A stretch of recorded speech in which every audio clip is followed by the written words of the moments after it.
Friday the 13th of October 2017. Text 2. Small New Zealand manufacturing activity continued to expand in September, largely shrugging off uncertainty surrounding the general election on September 23 with a small slowdown. The Business Bank of New Zealand Performance of Manufacturing Index fell 0.4 points to a seasonally adjusted 57.5 in September, extending its run of expansionary readings above 50 in every month since October 2012. September's Performance of Manufacturing Index proved to be about as strong as it was in August, said Bank of New Zealand senior economist Craig Ebert. Aside from remaining comfortably above its long-term average of 53.4, this was a particularly encouraging result considering the proximity of the 23rd of September general election. About a quarter of respondents cited the election as a major negative factor on their business, so it wasn't a non-issue. As such, said Ebert. Business Manufacturing Executive Director Catherine Beard said despite some uncertainty in the market, the sector has continued on with business as usual. It was encouraging to see the proportion of positive comments increase further to 69.5%, compared with 65% in August.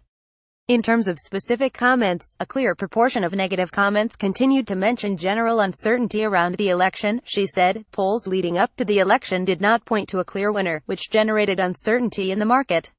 In the end, National won 56 seats of the 120-seat parliament, while the Labour and Green parties won 54 seats between them. National and the Labour-Green bloc wrapped up negotiations with New Zealand First this week, and the centrist party will now decide which way to go. Among the sub-indices, employment fell to 50.7 from 56.5 in the prior month.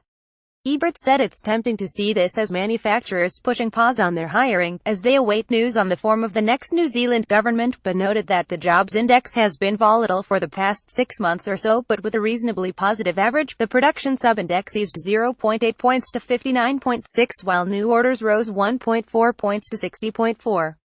Finished stocks added 2.5 points to 55.4, while deliveries rose 2.2 points to 58.3. In unadjusted terms, activity slowed in the northern region, falling to 56.4 from 56.9, while the central region rose to 65.3 from 57.0.